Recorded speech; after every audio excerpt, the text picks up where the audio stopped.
अस्सलाम वालेकुम नाज़रीन, सुनो न्यूज़ पर आप देख रहे हैं प्रोग्राम लाइव विद जामी। मैं आपके साथ मोहम्मद अशमल जामी। आज 3 बड़ी अहम खबरें। ऑब्वियसली एक तो पोस्ट बजट जो सूरत हाल है उस पर हम डिस्कस करेंगे। किसान बिलखुसूस सरापा एहतजाज, और PTI ने किसानों के ऊपर एक प्रेस कॉन्फ्रेंस की है कि किसान रुल गया है। तफसील से किसानों के मसाइल आज हम सामने रखेंगे, उन पर बात करने की कोशिश करेंगे। और हुकूमत कैसे जस्टिफाई कर रही है कि how good this budget is for message at large, उनके पास जस्टिफिकेशन के लिए क्या दलाइल हैं। बिलाल अज़हर कियानी स्टेट मिनिस्टर, वो मुझे ज्वाइन करेंगे प्रोग्राम में। और आज हमें ज्वाइन कर रखा है हमारे के साथ दिया जनाब नजीब साहब ने, और चौधरी हसीब अनवर साहब ने, आप चेयरमैन हैं किसान इत्तेहाद के। इनसे बात होगी। लेकिन जो 3 मौज़ूआत मैं आपको बता रहा था बजट के हवाले से, तो ऑब्वियसली बात होगी कॉन्टीन्यूटी में। 2 बड़ी इंपॉर्टेंट डेवलपमेंट्स हैं। आप ये देखिए कि जो सेंटकम के कमांडर हैं जनरल माइकल कुरेला, उन्होंने पाकिस्तान को जो वॉर अगेंस्ट टेररिज्म है, इंसदाद दहशतगर्दी, उसमें फिनोमिनल पार्टनर करार दी है। जो कांग्रेस की आर्म कमेटी है, वहाँ पे हियरिंग थी, कांग्रेसमैन सवाल जवाब पूछ रहे थे और पाकिस्तान के हवाले से बड़ा अहम बयान उन्होंने दिया। यही नहीं, जो बल्कि अमरीकी दफ्तर खारजा की तर्जुमान है, वो तो मसला कश्मीर पर भी उन्होंने बड़ा बयान दिया है कि उम्मीद है कि ट्रंप की टेन्योर के अंदर अंदर ये मसला हल हो सकता है। सीज़ फायर का क्रेडिट भी वो ले रहे हैं, पाकिस्तान को फिनोमिनल पार्टनर भी करार दे रहे हैं। और बिलावल ने भी आज कहा कि अमेरिका कौम के लिए अगर भारत को कान से पकड़ कर लाना पड़ा तो वो लाएगा। इट प्रूव्स के पाकिस्तान और अमेरिका के जो स्ट्रेटेजिक ताल्लुकात हैं वो किस हद तक आगे जा चुके हैं, which is good for Pakistan and for this reason. और जो इंडिया की गुब्बारे में हवा थी वो भी खासी हद तक अब लीक हो रही है। साथ हम देखते हैं PTI सरापा एहतजाज है, उसमें अली अमीन गन्नापुर साहब की बड़ी जुबानी स्टेटमेंट्स आई हैं कि इस दफ़ा हम असलहा लेके जाएंगे। हालांकि अलीमा बीबी कह रही थी हम इस्लामाबाद नहीं हैं। और फिर वो अलीमा बीबी का स्टेटमेंट आज बड़ी अहम, वो कहती हैं कि जो लोग कहते हैं कि इमरान खान साहब रिहा हो रहे हैं और जल्द खुशखबरी आने वाली है, वो झूठ बोल रहे हैं और इमरान खान साहब से दुश्मनी करते हैं। PTI किस फ्रंट पर खेल रही है, ये भी गुफ्तगू आज बिलाल अज़हर साहब से करेंगे। लेकिन अभी हमने चूँकि खाकान नजीब साहब को और चौधरी हसीब अनवर साहब को ज़हमत दिया, तो खाकान साहब शुक्रिया sir, after really long time आपने वक्त दिया आज हमारे प्रोग्राम में। ये बजट से ही हम शुरू कर लेते हैं सर, आपको ज़हमत दी। ये फरमाएं कि ये जो ख़बर है कि बिजली पर 10% इजाफी टैक्स, ये आम बंदा रुल जाएगा, आम सारिफ रुल जाएगा, ये कहीं IPPs की पेमेंट के लिए तो नहीं है जो बंद पड़ी हैं? तो जामी साहब, एक तो आपने जो इंट्रोडक्शन रखा ना, this is very very important. देखिए, ये जो बजट की प्रेजेंटेशन है ना, ये उस बैकड्रॉप में है जो आप एक्सप्लेन कर रहे हैं। इंटरनेशनल एंड ग्लोबल एक टेलविंड है, IMF के साथ एक टेलविंड है, एक मैक्रो स्टेबिलिटी की टेलविंड है, एक पॉलिटिकल एक तरह से स्टेबिलिटी कह लें, या at least everyone's on the same page, pulling in the same direction. इस टेलविंड में ये बजट दिया गया। जो स्पेसिफिक सवाल है, ये जो 10% है, I think authorities sometimes clarify नहीं कर पाती। ये एक इन्होंने ऑलरेडी लिए हुए हैं। 3 रुपए 28 पैसे आज भी आपके बिल में एक DSS, डेट सर्विसिंग सरचार्ज के नाम से एक सरचार्ज लगा हुआ है। ये नहीं है कि ये नहीं लगा हुआ। अब ये करना ये चाह रहे हैं कि कुछ पैसे पुराने वापस करना चाह रहे हैं और नए लेना चाह रहे हैं 1215 अरब। उनका ये ख्याल है कि जो अब पैसे मिल रहे हैं, चूंकि रेट नीचे आ गया है, वो सस्ते मिलेंगे, तो ये उसको शफल करने के लिए इन्होंने ये प्रोविजन बांधी है। आई थिंक जब ये खुद भी इसको क्लैरिफाई करेंगे, शायद बिजली के नरखों में तब्दीली इसकी वजह से नहीं होगी, बाकी वजूहात अपनी जगह। और ये जो दूसरी हमने रखी शर्त कि अगर आप कार्ड से पेट्रोल डलवाएंगे तो कोई इजाफी चार्ज नहीं है, रुपयों में लगवाएंगे तो 2-2.5 रुपये इजाफी फ़ी लीटर आप पे पड़ेगा। ये तो आम बंदा जो मज़दूर है, जो बाइक ड्राइवर है, सिक्योरिटी गार्ड है, आम शहरी है, जिसके पास बैंकिंग फैसिलिटी या डिजिटल इकोनॉमी का वो चिप नहीं है, ये तो उसके ऊपर जुल्म नहीं है? तो आप बिल्कुल ठीक कह रहे हैं। पाकिस्तान में डिजिटलाइजेशन की तरफ बढ़ना इसलिए ज़रूरी हो गया है कि जो 140 अरब डॉलर की इकोनॉमी है वो इनफॉर्मल है, जो रीसेंट एस्टिमेट है। 400 अरब की पूरी इकोनॉमी है और 140 अरब इससे बाहर है। सो आप सोचिए कि ये जो आप कहते हैं रिटेल होलसेल, ये जो आप कहते हैं रियल एस्टेट, ये जो आप कहते हैं एग्रीकल्चर इनकम टैक्स, जो आप कहते हैं आड़ती, कि जो सब टैक्स के निज़ाम से बाहर हैं, तो अब इनको टैक्स के निज़ाम में लाने का तरीका क्या है? आई थिंक इसको रिवर्स कर देना चाहिए। अगर जामी साहब पेट्रोल डलवाते हैं कैश में, तो वो 78 रुपए ही PDL दें, यानी कि जो भी रेट है। और अगर मैं कार्ड से पे करता हूं तो फिर मुझे एक छूट दे दें। जैसे आपको मालूम है कि हमने इस वक्त जो रेस्टोरेंट्स हैं उन पे यही किया हुआ है, तो मैं कभी भी 18% नहीं देता GST, मैं 5% GST देता हूं अपने कार्ड पे। दूसरा ये है कि एक फाइनेंशियल लिटरेसी करनी जरूरी है। कभी हम डिटेल में बात करेंगे। रास्त QR कोड, बैंक चैनल्स, ये जो चेक्स हैं, डेबिट कार्ड्स हैं, आसान अकाउंट्स हैं, आहिस्ता आहिस्ता इकोनॉमी को मूव करना पड़ेगा हमें इस तरह की चीजों पर। पर हम अभी भी एक प्यूनिटिव माइंडसेट में हैं कि अगर आप ये काम नहीं करते तो मैं एक्स्ट्रा चार्ज करूंगा। मैं ये कह रहा हूं कि आप मुझे ये कहिए, अगर आप करेंगे तो मैं आपको एक रिबेट दूंगा, और नहीं करेंगे तो फिर मैं आपको वही रेट लूंगा जो इस वक्त है। सो आई थिंक ये थोड़ी सी चीजें हैं जो बजट में अभी आसानियां पैदा करने की तरफ जाना चाहिए। मैं मिफ्ता साहब का मिफ्ता साहब से भी हमारी बात होती रही, आज भी उनकी स्टेटमेंट आई हुई है, वो भी मैं आपके सामने रखता हूं। लेकिन शायद साहब, खाकान साहब जरा मौका दीजिए। चौधरी हसीब अनवर साहब भी बेताब बैठे हैं। आजकल किसानों के नुमाइंदे और किसान पूरे मुल्क से बड़ा बेताब है, उसके बड़े शिकवे हैं और जायज़ शिकवे हैं, बहुत ज़्यादा गिले हैं, क्योंकि ज़राई मुल्क होने के नाते अगर ये सूरत हाल है तो पता नहीं अगले 2-4 वर्षों में ज़राअत के साथ क्या होगा।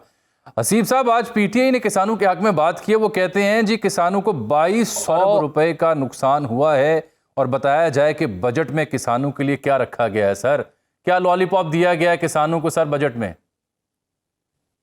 बिस्मिल्लाहिर्रहमानिर्रहीम। बहुत शुक्रिया जामी साहब आपका। इस बजट के अंदर लॉलीपॉप भी नहीं दिया गया। अच्छा, ये बजट के अंदर इस मुल्क का किसान ये उम्मीद लगा के बैठा था कि पिछले 2 साल से जो वो नुकसान पे नुकसान कर रहा है, हर फसल में उसे नुकसान हो रहा है, हो सकता है इस बजट के अंदर ये हुकूमत उसके जख्मों पर कुछ मरहम रखेगी। लेकिन इस बजट के अंदर ज़राअत, जो कि इस मुल्क का सबसे अहम शोबा है, जिसका जीडीपी के अंदर 24% के करीब शेयर है और जो कि ज़बू हाली का शिकार है, उसके लिए इस बजट के अंदर कुछ भी नहीं रखा गया। काश्तकार को 1 लाख रुपए तक कर्जा देने की बात की गई है, जिसमें उसको कोई भी किसी भी किस्म की जमानत नहीं देनी पड़ेगी। जिसने ये पॉलिसी बनाई, मैं उससे ये पूछना चाहता हूं कि इस 1 लाख रुपए से वो काश्तकार करेगा क्या? इस वक्त कॉस्ट ऑफ प्रोडक्शन इस कदर ज्यादा हो चुकी है। अगर मैं सिर्फ उन फसलों की बात करूं जिनकी कॉस्ट ऑफ प्रोडक्शन बहुत ज्यादा नहीं है, जैसा कि मिसाल के तौर पर गंदम, उसकी भी इस वक्त 1 एकड़ पे काश्त का खर्चा 1 लाख रुपए से ज्यादा हो चुका हुआ है। और वो फसलें जो कि हाई कॉस्ट फसलों में है, जैसा कि कपास, जैसा कि मकई, जैसा कि गन्ना, उनके ऊपर खर्चा इस टाइम 2 लाख रुपया एकड़ से भी ज्यादा हो चुका हुआ है। ये जो 1 लाख रुपया एकड़ देकर किसानों को लॉलीपॉप भी नहीं दिया गया, इससे इस मुल्क की ज़राअत तरक्की नहीं करेगी। हुआ ये है कि पिछले साल काश्तकार ने गंदम में नुकसान किया। पीटीआई ने 100 अरब की बात की, इंडिपेंडेंट सोर्सेस 2.2 ट्रिलियन रुपीस की बात कर रहे हैं कि इस इकोनॉमी से, खास तौर पर एग्रीकल्चर सेक्टर से 2.2 खरब रुपया निकल चुका है। उसकी वजह यह बनी है कि काश्तकार ने जो फसल काश्त की उसको उसका रेट ही नहीं मिला, उसने उस फसल में नुकसान किए हैं। अब वो बेचारा अगली फसल काश्त करने के काबिल भी नहीं रहा। बिल्कुल ठीक। इस साल गंदम की जो खर्चा था 1 मन गंदम पैदा करने का, वो तकरीबन 3200 रुपए मन था, और काश्तकार को मार्केट के अंदर वही गंदम उसने 1900, 2000, 2100 रुपए में बेची। अगर आप 35 मन की भी एवरेज पैदावार लगा लें तो काश्तकार ने तकरीबन 40,000 रुपया नुकसान किया।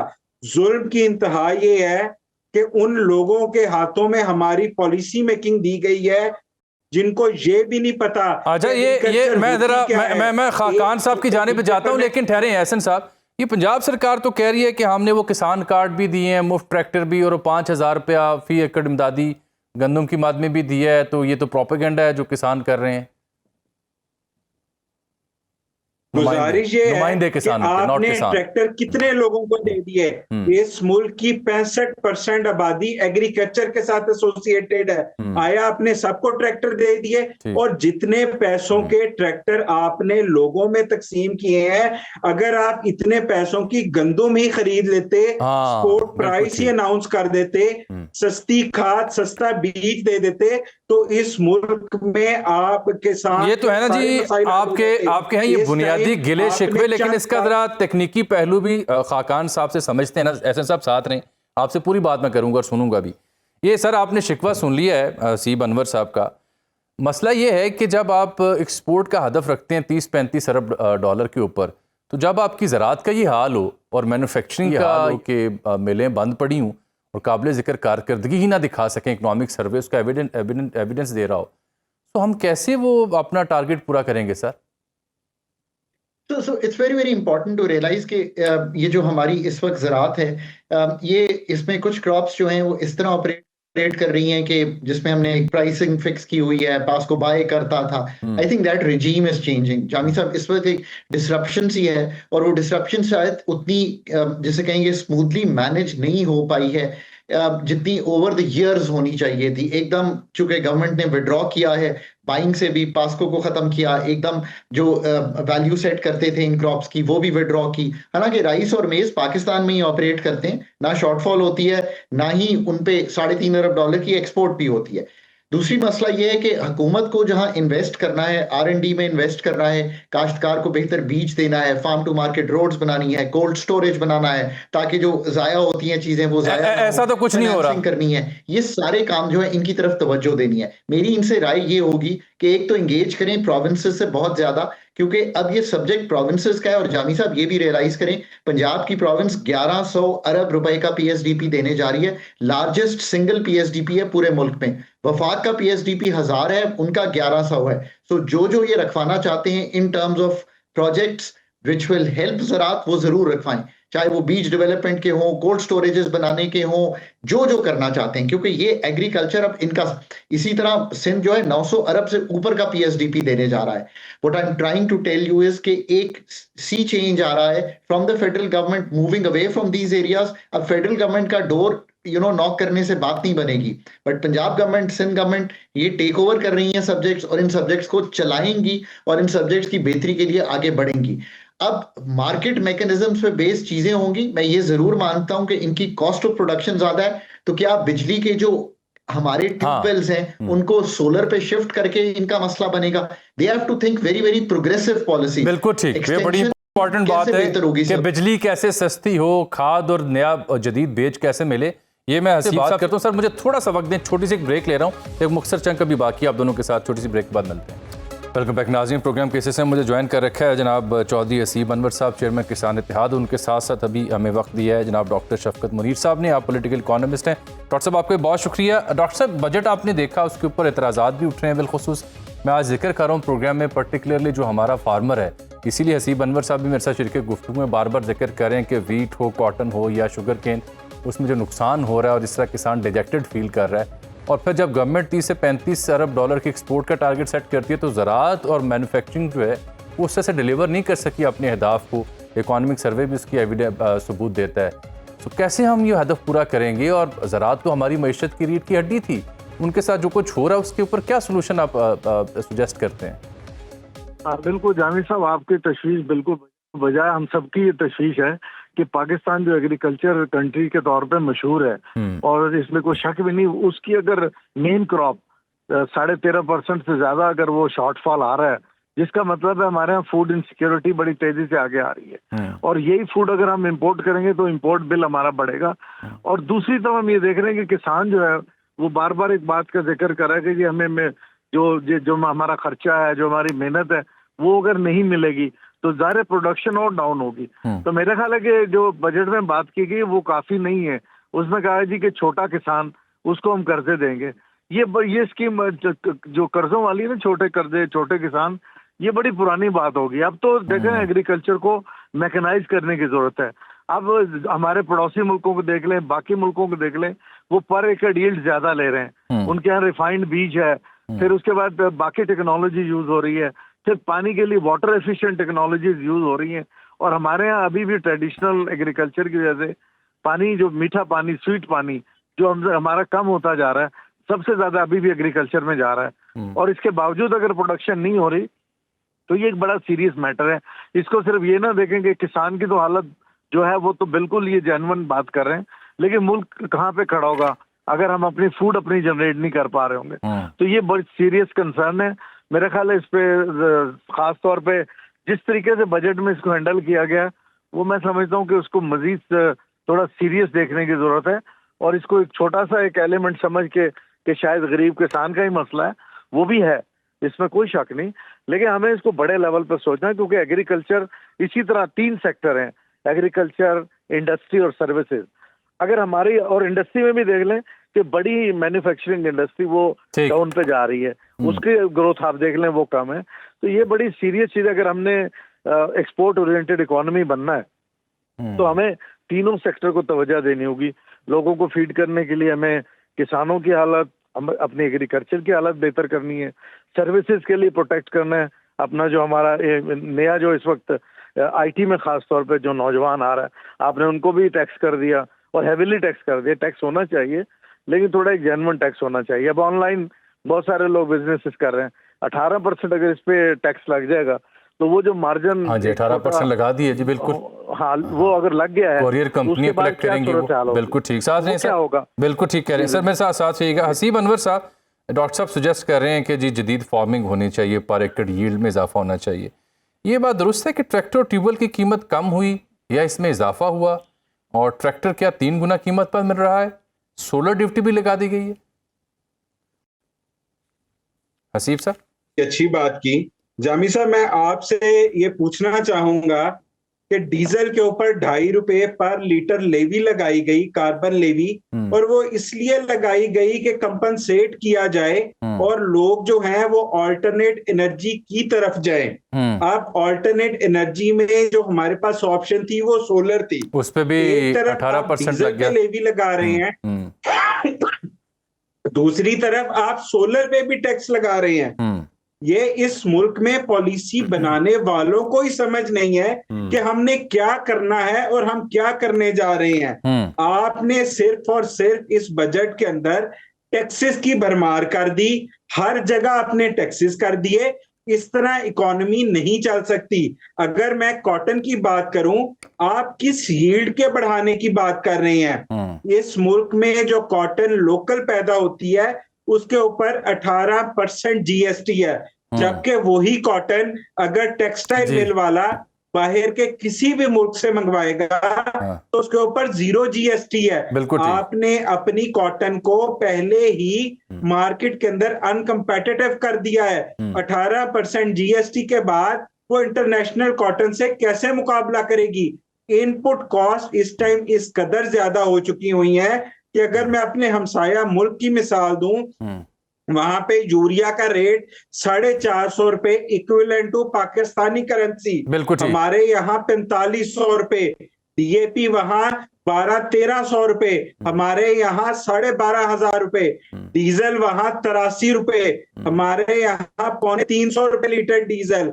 एक आम ट्रैक्टर जो कि एक दरमियाने जिम्मेदार की जरूरत है, वो ट्रैक्टर इस टाइम 30 से 35 लाख रुपए पे जा चुका हुआ है। इन सब मौजूदा हालात के अंदर क्लाइमेट चेंज जैसा इस कदर इस वक्त मुल्क का किसान, इस मुल्क की ज़राअत क्लाइमेट चेंज से इस कदर इफेक्ट हो रही है कि जो एवरेज पैदावार थी वो पिछले सालों से कई गुना ज्यादा। सर, हम ये किसानों के इशू के साथ मुकम्मल तौर पर, क्योंकि ये पाकिस्तान के लिए बहुत अहम है, पाकिस्तान की मईशत के लिए बहुत अहम है। वक्त की कमी, बहुत शुक्रिया आपका चौधरी साहब तशरीफ लाए और डॉक्टर शफकत साहब आपने वक्त दिया। नाज़रीन, यहाँ प्रोग्राम में एक ब्रेक है, ब्रेक के बाद हम रुख करेंगे वज़ीर ममलिकत जनाब बिलाल अज़हर क़यानी साहब की जानिब। प्रोग्राम लाइव विद जामी में एक बार फिर से आपको खुशामदीद कहते हैं। मुझे ज्वाइन किया प्रोग्राम के इस हिस्से में जनाब बिलाल अज़हर क़यानी साहब ने, सीनियर रहनुमा पाकिस्तान मुस्लिम लीग नून के वज़ीर ममलिकत बराए रेलवे हैं।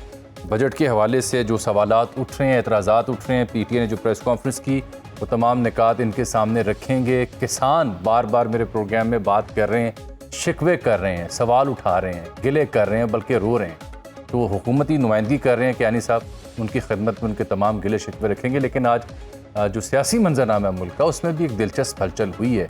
जहाँ पे पीटीए एक एहतजाजी सिलसिला शुरू करना चाहती है, वहाँ आज सीएम केपी के वज़ीर आला खैबर पख्तूनख्वा वो मंजर आम पर आए हैं और उन्होंने कुछ ऐसी गुफ्तगू की जिस पे हुकूमत का रद्द-ए-अमल जानना ज़रूरी है। गो के with in PTA ranks and files भी उनकी स्टेटमेंट के ऊपर तजब्जुब का इजहार भी किया जा रहा है और कुछ बात का इजहार भी किया जा रहा है। और साथ खड़ी अलीमा बीबी भी उन्हें तस्हीह कर रही थी कि हम इस्लामाबाद नहीं आना चाहते। लेकिन उन्होंने कहा क्या, क़यानी साहब प्रोग्राम में आपको खुशामदीद जनाब। सवाल से पहले ज़रा आप अली अमीन गंडापुर साहब की एक स्टेटमेंट सुने ताकि फिर आपसे बात हो सके। देखिएगा ज़रा। और पूरे पाकिस्तान से हम आएंगे, अपने तरीके से आएंगे, और फिर रिपीट कर रहा हूँ, चला देना। इस दफा हम हथियार लेके आएंगे। मेरे मजहब ने मुझे कहा है, मेरे मजहब ने इजाजत दी है कि मैं अपना डिफेंस करूंगा। मेरे आइन ने मुझे इजाजत दी है कि मैं अपना डिफेंस करूंगा। मेरे पैसों पे खरीदी हुई गोली अगर मेरे सीने में मारी जाएगी तो फिर जो मैं अपने पैसों से गोली खरीदता हूँ, मैं हक रखता हूँ कि ऐसे बंदे को मैं भी गोली सीने में मारूं। और मैं यकीन दिलाता हूँ कि हमारी वाली तो फिर सीने में होगी, इन सब की कमरों में होगी, कमरों में। सर, सीने पे गोली मारेंगे तो आपकी कमर पे गोली मारी जाएगी। वज़ीर आला खैबर पख्तूनख्वा जनाब अली अमीन गंडापुर साहब की ये स्टेटमेंट है। उस स्टेटमेंट के बाद मेरे पास सवाल नहीं है, बस आपका तबसरा दरकार है।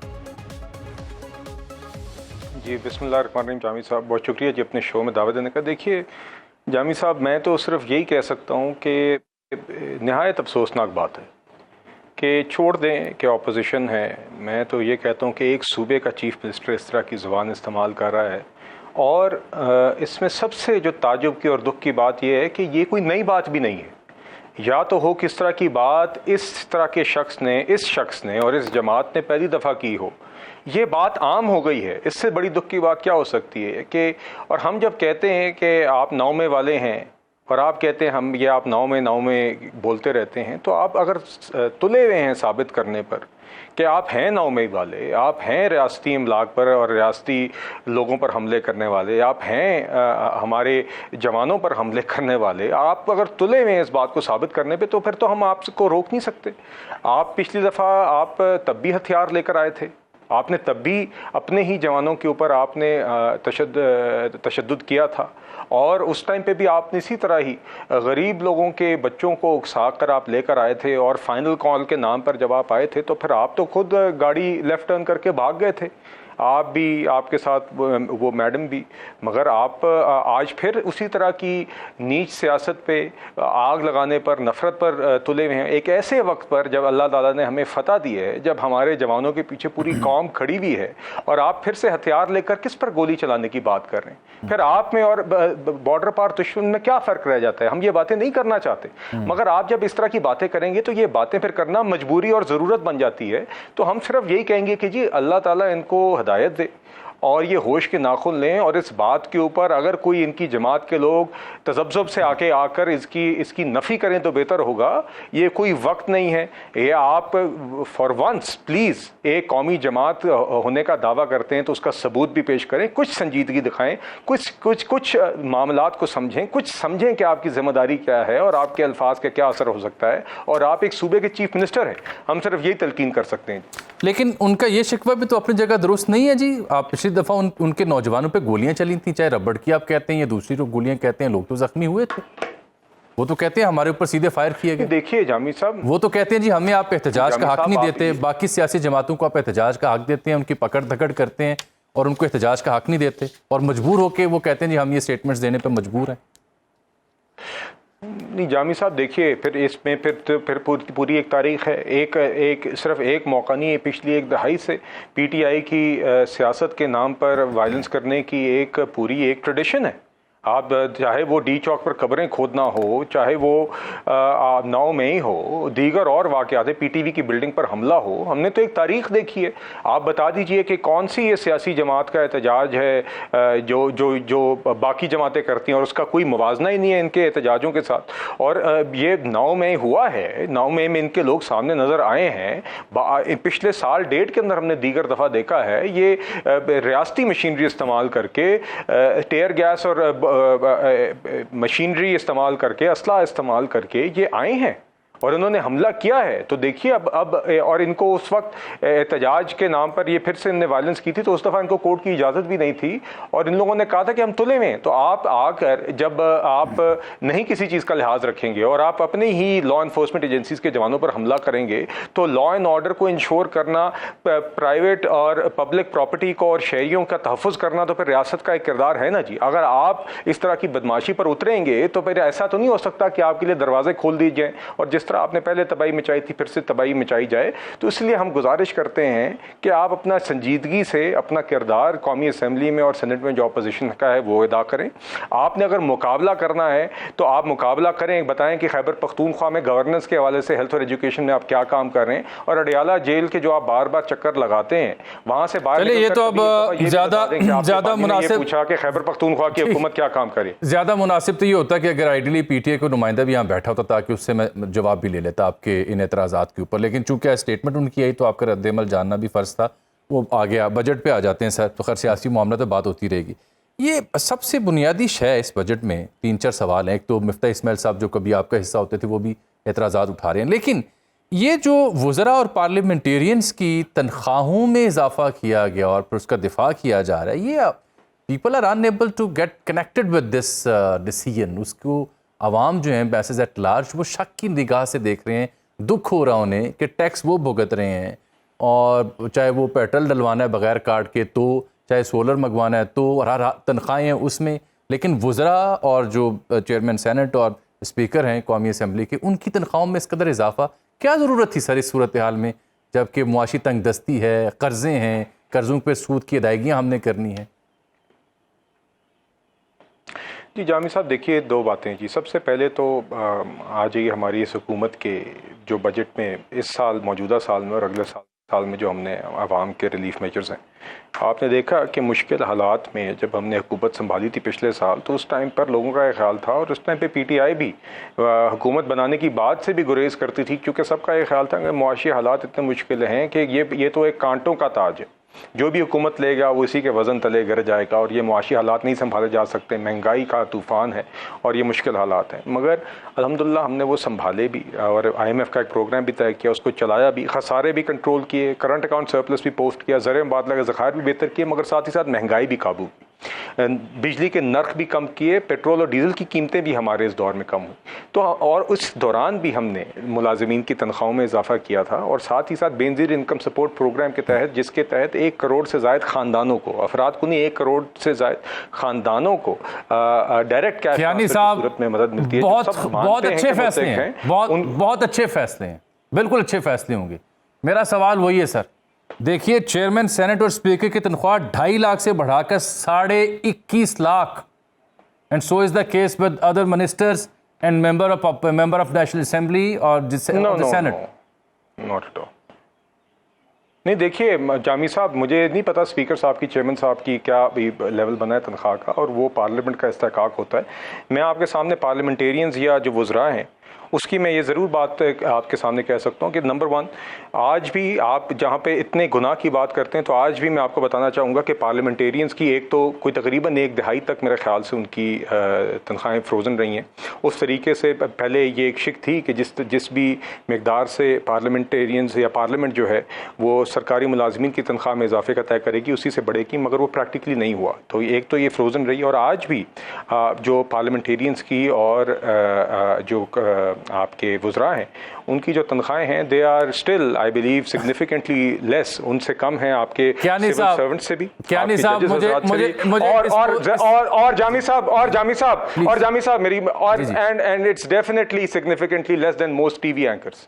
तो देखिए आज भी पब्लिक ऑफिशियल्स में भी नहीं, ये आप मुझसे तो बिल्कुल, मेरा तो शुमार उनमें नहीं होगा सर। मैं तो एक वर्कर सहाफ़ी हूँ, वर्कर एंकर हूँ, रिपोर्टर हूँ, एंकर हूँ, मेरा तो शुमार उस फहरिस्त में नहीं होता जिनका मैंने सर इसलिए मेजॉरिटी का ना। बिल्कुल मैं तो इसके ऊपर बात भी आपसे कर सकता हूँ। मैं देखिए, मेरा आपसे बहसियत तालिब इल्म सवाल है, कम्युनिकेशन साइंसेज के तालिब इल्म के तौर पर, सियासत के तालिब इल्म के तौर पर सवाल है कि इस दौर में जब किसान रुल रहा है, शिकवे कर रहा है गंदम के हवाले से, कॉटन के हवाले से, और मैं बार बार मिसाल दे रहा हूँ, टैक्स लग रहे हैं, चाहे सोलर पे हूँ, पेट्रोलियम लेवी के नाम पे हूँ, ये हमारे वज़रा, हमारे अरकान पार्लिमान, अल्लाह का फजल है, बड़े साहिब इस्तात होते हैं, ये ऐसा इजाफा और उसकी खबर बाहर देकर क्या समझते हैं कि रेजोनेट करेगी मैं पब्लिक एट लार्ज इनके साथ? इम्पैक्ट क्या होगा? मैं आपसे सवाल पूछता हूँ, मैं इम्पैक्ट क्या, सादा सवाल सर, इनका इस फैसले का इम्पैक्ट एक आम बंदे पर क्या होगा, क्या आपने सोचा सर?